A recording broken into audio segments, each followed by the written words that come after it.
عليهم فيها أن النفس بالنفس والعين بالعين والأنف بالأنف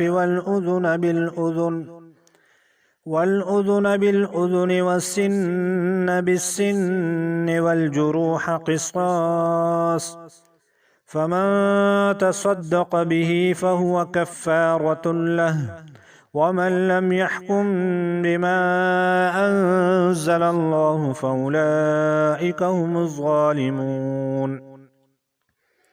وقفينا على آثارهم بعيسى ابن مريم مصدقا لما بين يديه من التوراة، وآتيناه الإنجيل فيه هدى ونور، ومصدقا لما بين يديه من التوراة وهدى وموعظة للمتقين.